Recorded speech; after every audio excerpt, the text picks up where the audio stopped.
ದೇಶದ ವಿದ್ಯಾರ್ಥಿಗಳು ಇರ್ತಕ್ಕಂಥ ಆತಂಕ ಸ್ಥಿತಿಯಲ್ಲಿರ್ತಕ್ಕಂಥ ವಿದ್ಯಾರ್ಥಿಗಳ ಭವಿಷ್ಯದ ಬಗ್ಗೆ ಮಾತಾಡಲಿಕ್ಕೋಸ್ಕರ ತಮ್ಮ ಮೂಲಕ ಯಾವ ರೀತಿ ವಿದ್ಯಾರ್ಥಿಗಳ ಅನ್ಯಾಯ ಆಗ್ತಾ ಇದೆ ಅನ್ನೋದನ್ನು ತಿಳಿಸ್ಲಿಕ್ಕೋಸ್ಕರ ಈ ಒಂದು ಪತ್ರಿಕಾಗೋಷ್ಠಿಯನ್ನು ಕರೆದಿದ್ದೇನೆ.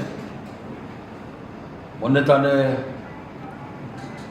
ನಮ್ಮೆಲ್ಲರ ಅಚ್ಚುಮೆಚ್ಚಿನ ನಾಯಕರು, ಲೋಕಸಭೆಯ ವಿರೋಧ ಪಕ್ಷ ನಾಯಕರಾಗಿರ್ತಕ್ಕಂಥ ರಾಹುಲ್ ಗಾಂಧಿಯವರು ರಾಜಸ್ಥಾನದ ಕೋಟಾ ಜಿಲ್ಲೆಯಲ್ಲಿ, ಅದು ಎಜುಕೇಷನಲ್ ಹಬ್ ಅಂತ ಏನು ಹೇಳ್ತೀವಿ ಉತ್ತರ ಭಾರತದಲ್ಲಿ, ಅಲ್ಲಿ ಸರಣಿ ವಿದ್ಯಾರ್ಥಿಗಳ ಆತ್ಮಹತ್ಯೆಯನ್ನು ಕುರಿತು ಮತ್ತು ಅಲ್ಲಿರ್ತಕ್ಕಂಥ ವಿದ್ಯಾರ್ಥಿಗಳ ಆತಂಕವನ್ನು ದೂರ ಮಾಡಲಿಕ್ಕೋಸ್ಕರ, ಅವರ ಆತ್ಮಸ್ಥೈರ್ಯವನ್ನು ಹೆಚ್ಚಿಸಲಿಕ್ಕೋಸ್ಕರ ಛಾತ್ರೋ ಕಿ ಗೂಂಜ್ ಅಂತೇಳಿ ಒಂದು ಕಾರ್ಯಕ್ರಮನ ಹಮ್ಮಿಕೊಂಡು ಸಾವಿರಾರು ಜನ ವಿದ್ಯಾರ್ಥಿಗಳು ಆ ಸಭೆಯಲ್ಲಿ ಪಾಲ್ಗೊಂಡಿದ್ದರು.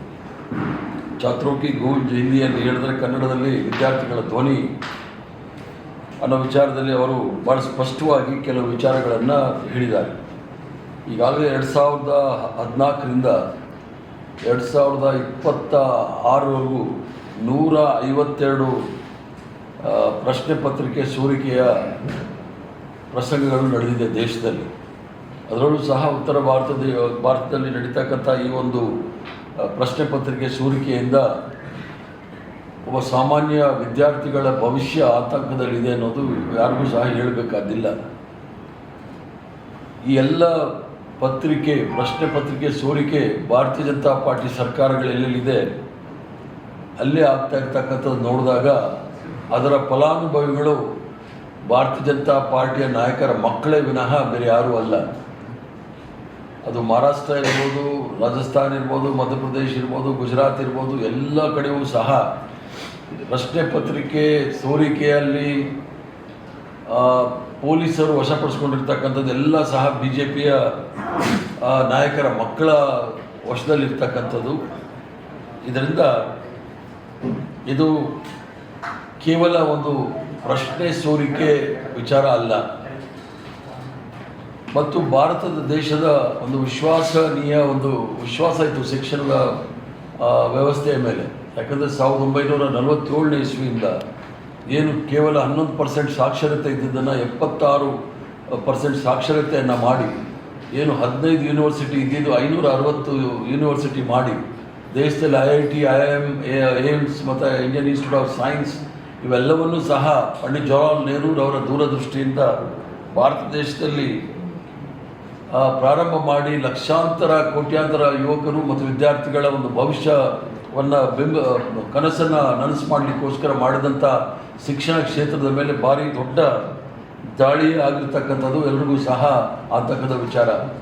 ಅದರಲ್ಲೂ ಸಹ ಇದು ಶಿಕ್ಷಣ ಅಂತಕ್ಕಂಥದ್ದು ಫಂಡಮೆಂಟಲ್ ರೈಟ್, ಸಂವಿಧಾನದಲ್ಲಿ ನಮಗೆ ಕೊಟ್ಟಿರ್ತಕ್ಕಂಥ ಹಕ್ಕದು.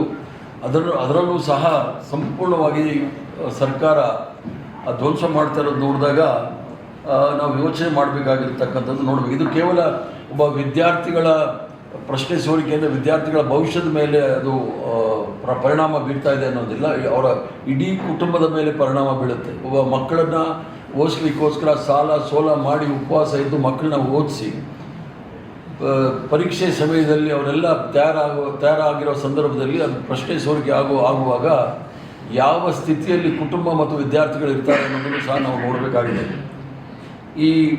ಮತ್ತು ಈ ವಿಚಾರದಲ್ಲಿ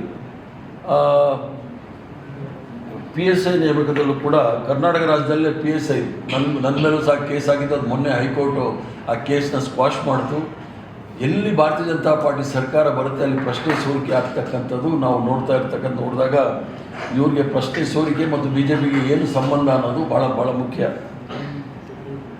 ಈ ಒಂದು ವಿಚಾರದಲ್ಲಿ ಸುಮಾರು 152 ಬಾರಿ ಪ್ರಶ್ನೆ ಪತ್ರಿಕೆ ಸೋರಿಕೆ ಆದಾಗ ವಿದ್ಯಾರ್ಥಿಗಳ ಮೇಲೆ ಯಾವ ರೀತಿ ಅವರ ಆತ್ಮವಿಶ್ವಾಸವನ್ನು ಕಳ್ಕೊಂಡಿದ್ದಾರೆ ಅನ್ನೋದು ನೋಡಿದಾಗ ಯಾರೂ ಸಹ ಊಹೆ ಮಾಡಲಿಕ್ಕಾಗಲ್ಲ.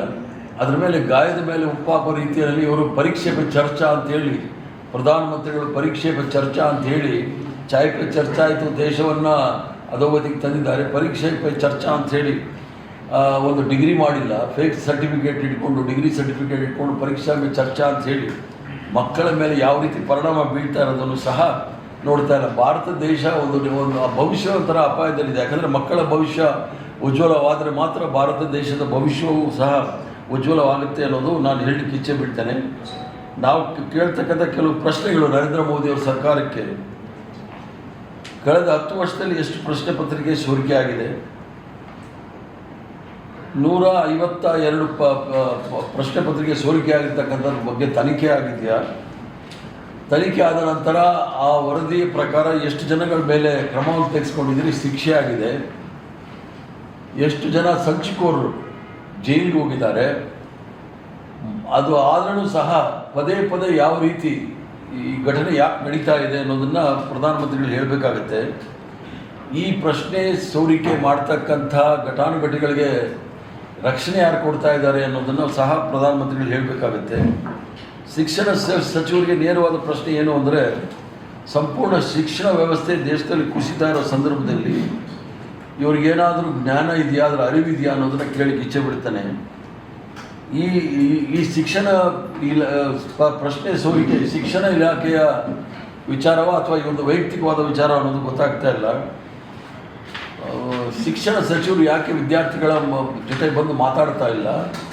ಇವೆಲ್ಲವೂ ಸಹ ನೋಡಿದಾಗ ಇವರು ನೈತಿಕ ಹೊಣೆ ಹೊತ್ತು ಶಿಕ್ಷಣ ಸಚಿವರು ರಾಜೀನಾಮೆ ಕೊಡೋದು ಒಳ್ಳೆಯದು ಅಂತೇಳಿ ನನಗೆ ಅನಿಸುತ್ತೆ. ನಾವಾದರೂ ಹೇಳೋದಿಷ್ಟೇ, ಒಂದು ಗಂಭೀರವಾದ ತನಿಖೆ ನಡೀಬೇಕಾಗಿದೆ ಈ ಒಂದು ಪ್ರಶ್ನೆ ಪತ್ರಿಕೆ ಸೋರಿಕೆಯಲ್ಲಿ. ದೇಶದಲ್ಲಿ ನಡೆದಿರೋ ಎಲ್ಲ ಪ್ರಶ್ನೆ ಪತ್ರಿಕೆ ಸೋರಿಕೆ ಪ್ರಕರಣಗಳ ಬಗ್ಗೆ ಸುಪ್ರೀಂ ಕೋರ್ಟ್ ನಿವೃತ್ತ ನ್ಯಾಯಮೂರ್ತಿಗಳ ನೇತೃತ್ವದಲ್ಲಿ ಸ್ವತಂತ್ರ ರಾಷ್ಟ್ರೀಯ ತನಿಖೆ ನಡೆಯಬೇಕು. ಯಾವ ರಾಜಕೀಯ ಪ್ರಭಾವವೂ ಇರಬಾರದು. ತಪ್ಪಿತಸ್ಥರಿಗೆ ಶಿಕ್ಷೆ ಆಗಬೇಕೆಂಬುದು ನಮ್ಮ ಮೂಲಕ ಒತ್ತಾಯಿಸ್ತಾ ಇದ್ದೇನೆ. ಕಾಂಗ್ರೆಸ್ ಪಕ್ಷದ ಹೋರಾಟ ಯಾವುದೇ ಒಂದು ಪರೀಕ್ಷೆಗಾಗಿ ಅಲ್ಲ, ಕೋಟ್ಯಾಂತರ ವಿದ್ಯಾರ್ಥಿಗಳ ಭವಿಷ್ಯಕ್ಕಾಗಿ ನಾವು ಮಾಡ್ತಕ್ಕಂಥದ್ದು. ಯಾಕಂದರೆ ನಮ್ಮೆಲ್ಲರ ಅಚ್ಚುಮೆಚ್ಚಿನ ನಾಯಕಿ ಸೋನಿಯಾ ಗಾಂಧಿಯವರು ಸಹ 2004ರಲ್ಲಿ ಪ್ರಧಾನಮಂತ್ರಿ ಆದಾಗ ಸರ್ವ ಶಿಕ್ಷಾ ಅಭಿಯಾನವನ್ನು ತಂದು ಇದು ಕಾರ್ಯಕ್ರಮ ಅಲ್ಲ, ಕಾನೂನು ಮಾಡಿದ್ರು. ಮಕ್ಕಳಿಗೆ 1ನೇ ಕ್ಲಾಸಿಂದ 12ನೇ ತರಗತಿವರೆಗೂ ಸಹ ಉಚಿತ ಶಿಕ್ಷಣ, ಅದು ಫಂಡಮೆಂಟಲ್ ರೈಟ್ ಅಂತೇಳಿ ತೋರಿಸ್ಕೊಟ್ಟವರು. ಆದ್ದರಿಂದ ನಮ್ಮದು ಇಷ್ಟೇ ಸರ್ಕಾರಕ್ಕೆ ಹೇಳೋದು, ವಿದ್ಯಾರ್ಥಿಗಳ ಭವಿಷ್ಯದ ಜೊತೆ ಆಟ ಆಡಬೇಡಿ, ಚೆಲ್ಲಾಡಬೇಡಿ. ಅವರಿಗೆ ಒಂದು ನಿರ್ದಿಷ್ಟವಾದ ಒಂದು ಭರವಸೆಯನ್ನು ಕೊಟ್ಟು ಅವರ ಭವಿಷ್ಯವನ್ನು ಯಾವ ರೀತಿ ಮುಂದೆ ನೋಡಬೇಕು ಅನ್ನೋದನ್ನು ತಾವು ಕೊಡಬೇಕಾಗತ್ತೆ. ಈ ದೇಶದ ಭವಿಷ್ಯ ಯಾವುದಾದ್ರೂ ಗಡಿ ಭಾಗದಲ್ಲಿ, ಪಾಕಿಸ್ತಾನ ಬಾಂಗ್ಲಾದೇಶ ಗಡಿ ಭಾಗದಿಂದ ನಿರ್ಧಾರ ಆಗೋದಿಲ್ಲ. ಈ ದೇಶದ ಭವಿಷ್ಯ ತರಗತಿಯ ಒಳಗಡೆ, ಕೊಠಡಿಗಳ ಒಳಗಡೆ ಭವಿಷ್ಯ ನಿರ್ಧಾರ ಆಗುತ್ತೆ. ಆದ್ದರಿಂದ ವಿದ್ಯಾರ್ಥಿಗಳ ವಿಶ್ವಾಸವನ್ನು ಹೆಚ್ಚಲಿಕ್ಕೆ ಸರ್ಕಾರ ಏನು ಕ್ರಮ ತೆಗೆದುಕೊಂಡಿದೆ ಅನ್ನೋದನ್ನು ಸ್ಪಷ್ಟವಾಗಿ ಹೇಳಬೇಕು. ಯಾಕಂದರೆ ಪಾರ್ಲಿಮೆಂಟ್ 20ನೇ ತಾರೀಕಿಂದ ಶುರುವಾಗುತ್ತೆ. ಅದನ್ನು ಹೇಳಬೇಕು ಅನ್ನೋ ವಿಚಾರದಲ್ಲಿ ನಾನು ಈ ಒಂದು ಪತ್ರಿಕಾಗೋಷ್ಠಿಯ ಮೂಲಕ ಸಾರ್ವಜನಿಕರ ಗಮನಕ್ಕೆ ತರಲಿಕ್ಕೆ ಇಚ್ಛೆ ಬಿದ್ದಿದ್ದೇನೆ. ನಾನು ಪ್ರಶ್ನೆಗಳಿದ್ರೆ ಕೇಳಿ ಉತ್ತರ. ಕರ್ನಾಟಕದಲ್ಲಿ ಹೋರಾಟಗಳಾಗುತ್ತಾ ಸರ್? ಕರ್ನಾಟಕದಲ್ಲಿ ನಡೀತಾನೆ ಇದೆಯಲ್ಲ. ಈಗ PSI ಹಗರಣದಲ್ಲಿ, ನೇಮಕಾತಿ ಹಗರಣದಲ್ಲಿ ನಾವೆಲ್ಲ ಪ್ರತಿಭಟನೆ ಮಾಡಿದಾಗ ನಮ್ಮನ್ನು ತಗೊಂಡೋಗಿ ಸ್ಟೇಷನಲ್ಲಿ ಕೂಡಿಸ್ಕೊಂಡು ಆಮೇಲೆ ಬೇಲಲ್ಲಿ ಬಿಟ್ಟರು. ಆಮೇಲೆ ಹೈಕೋರ್ಟಲ್ಲಿ ಅದನ್ನು ಇವತ್ತು ಸ್ಕ್ವಾಶ್ ಮಾಡಿದ್ದಾರೆ. ಅದಾಗಲಿ 4 ವರ್ಷ ಆಗಿತ್ತು. ಆದ್ದರಿಂದ ಕರ್ನಾಟಕದಲ್ಲೂ ಸಹ ಪ್ರಶ್ನೆ ಪತ್ರಿಕೆ ವಿಚಾರದಲ್ಲಿ ನಾವು ಹೋರಾಟವನ್ನು ಮಾಡ್ತೇವೆ. ರಾಹುಲ್ ಗಾಂಧಿಯವ್ರನ್ನೂ ಸಹ ನಾವು ಈಗಾಗಲೇ ಒಂದು ಮನವಿ ಮಾಡಿದ್ದೀವಿ. ಅವರು ಸಹ ಕರ್ನಾಟಕದಲ್ಲಿ ಬಂದು ವಿದ್ಯಾರ್ಥಿಗಳಿಗೆ ಅವ್ರನ್ನ ಸಂಬೋಧಿಸಬೇಕು ಅಂತ ಹೇಳಿದ್ದೀವಿ. ಶುರುವಾಗುತ್ತೆ ಸರ್, ನಾಳೆ ಅಧಿವೇಶನ. ಧರ್ಮೇಂದ್ರ ಪ್ರಧಾನ್ ಅವರು ಇದುವರೆಗೂ ರಿಪ್ಲೈ ಮಾಡಿಲ್ಲ. ಅವರು ಅಧಿವೇಶನಕ್ಕೆ ಬಂದು ಅದೇ ಮುಖ ಇಟ್ಕೊಂಡು ಉತ್ತರ ಕೊಡದಿದ್ರೆ ಹೋರಾಟ ಏನಾಗುತ್ತೆ? ಈ ಹೋರಾಟವನ್ನು ಮುಂದುವರಿಸ್ತೀವಿ. ಪಾರ್ಲಿಮೆಂಟಲ್ಲೂ ಸಹ ಅವರು ಉತ್ತರ ಕೊಡಬೇಕು. ಯಾಕಂದರೆ ಇದು ಕೇವಲ ಭಾರತೀಯ ಜನತಾ ಪಾರ್ಟಿ ಪ್ರಶ್ನೆ ಅಲ್ಲ, ದೇಶದಲ್ಲಿರ್ತಕ್ಕಂಥ ಮಕ್ಕಳ ಭವಿಷ್ಯ, ವಿದ್ಯಾರ್ಥಿಗಳ ಭವಿಷ್ಯ, ಅದರಲ್ಲಿ ಇವ್ರು ಚೆಲ್ಲಾಟ ಆಡ್ತಾ ಇದ್ದಾರೆ. ಏನಾದರೂ ಭಾಳ ದೊಡ್ಡ ಗನಂದಾರಿ ಕೆಲಸಕ್ಕೆ ಏನಾದರೂ ಮಾಡಿದರೆ ಪರವಾಗಿರಲಿಲ್ಲ. ಇವರು ಮಾಡೋದು ಅವರ ಮಕ್ಕಳುಗಳನ್ನ, BJP ನಾಯಕರ ಮಕ್ಕಳನ್ನ ತೇರ್ಗಡೆ ಮಾಡಲಿಕ್ಕೋಸ್ಕರ, ಒಳ್ಳೆಯ ಅಂಕಗಳನ್ನ ತೆಗೆದುಕೋಸ್ಕರ ಈ ಒಂದು ಪ್ರಶ್ನೆ ಪತ್ರಿಕೆ ಸೋರಿಕೆ ಮಾಡ್ತಾ ಇದ್ದಾರೆ. ಇದಕ್ಕಿಂತ ನೀಚತನ ಯಾವುದೇ ಸರ್ಕಾರ ತೋರಿಸ್ಲಿಕ್ಕೆ ಸಾಧ್ಯ ಇಲ್ಲ. ನೀಟಂತ ವಿಷಯದಲ್ಲಿ ಗಂಭೀರತೆ ಯಾಕೆ? ಮಕ್ಕಳ ಭವಿಷ್ಯದ ಮೇಲೆ ಅವ್ರಿಗೆ ಗಂಭೀರತೆ ಇದ್ದಿದ್ರೆ ಈ ಥರ ಕೋಮುವಾದಗಳಿಗೆಲ್ಲ ಪ್ರಚೋದನೆ ಕೊಡ್ತಾ ಇರಲಿಲ್ಲ. ಮಕ್ಕಳ ಭವಿಷ್ಯದ ಬಗ್ಗೆ ಇದ್ದರೆ ಯಾವುದಾದ್ರೂ ದಿವಸಕ್ಕೆ 5 ಯೂನಿವರ್ಸಿಟಿ ಓಪನ್ ಮಾಡ್ತಾ ಇದೀವಿ ಅಂತ ಹೇಳಿದ್ರು. ಎಲ್ಲಿ ಒಂದು ತಿಳಿಸಿ ನೋಡೋಣ. 5 ಕಾಲೇಜ್ ಓಪನ್ ಮಾಡೋಕ್ಕಾಗ್ತಾ ಇಲ್ಲ ಅವ್ರ ಕೈಯಲ್ಲಿ. ಇರೋ ಕಾಲೇಜುಗಳನ್ನ ಮುಚ್ಚುತ್ತಾ ಇದ್ದಾರೆ. ಹೆಚ್ಚಿನ ವಿಡಿಯೋಗಳಿಗೆ ಪ್ರತಿಧ್ವನಿ ಯೂಟ್ಯೂಬ್ ಚಾನೆಲ್ ಸಬ್ಸ್ಕ್ರೈಬ್ ಮಾಡಿ, ಬೆಲ್ ಐಕಾನ್ ಕ್ಲಿಕ್ ಮಾಡಿ.